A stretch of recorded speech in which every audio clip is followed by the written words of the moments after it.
So I'm Wei Zhang. I'm a soil physicist from Michigan State University.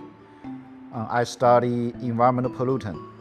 So for this project, the project director is Jason Boss from Creighton University, and another faculty from Creighton University, Qi Yuan, and is also involved. Actually, she is the leading person on carrying out the research on this project.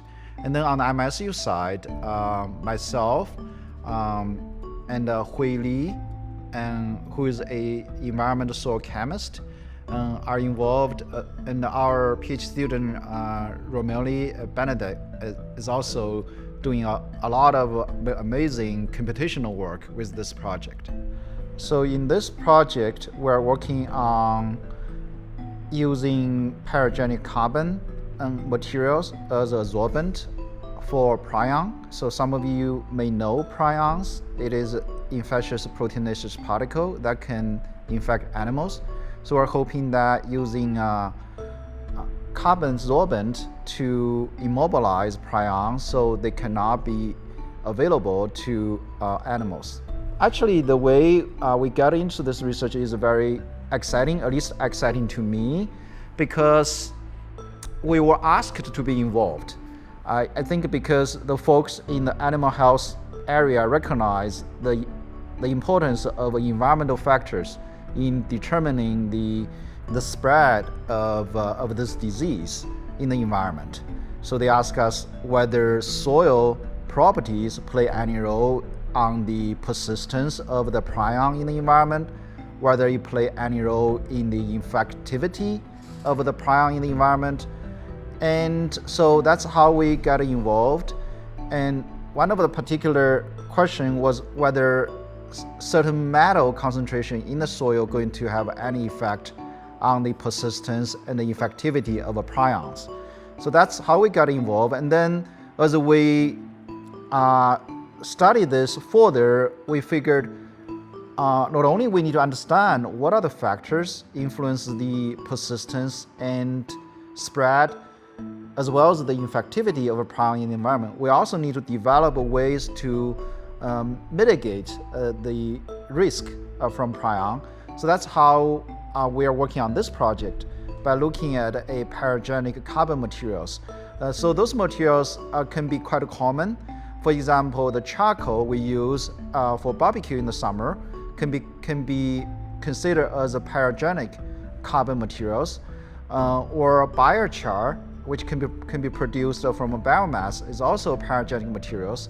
And active carbon, a lot of people are familiar with that. It's often used in the water treatment to remove contaminant from water. So that it's also pyrogenic materials. So those carbon materials can be used to immobilize pollutants in the environment, like in the soil, in the water. So if you immobilize the pollutants and then they are no longer mobile, they are not as easy as before to be taken up by the animals. So if they cannot be taken up by the animals, and then the infectivity of the prion in the environment may be decreased. If you have a infected area, for example in the soil, and you may add the carbon material into the soil, just amend the soil with the carbon materials. And farmers do that quite often. For example, we add compost into our soil, we add lime or biosolids into our soil, animal manure into our soil. We can apply it the same way like we apply other soil amendments. So that would be one way.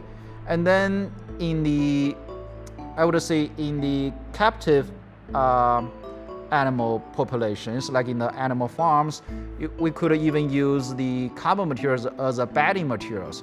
And this research is still in the research stage, and we're testing this idea.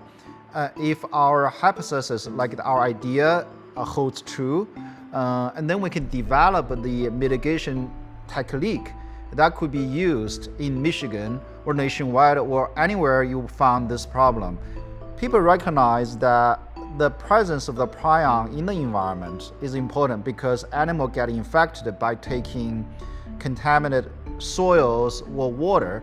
And if we can use the mitigation technique to reduce the risk for animal getting infected, I think that would be a tremendously beneficial to the people in Michigan and elsewhere in the nation. The last thing I want to add is I really enjoyed this collaborative work because it involves people from a different background.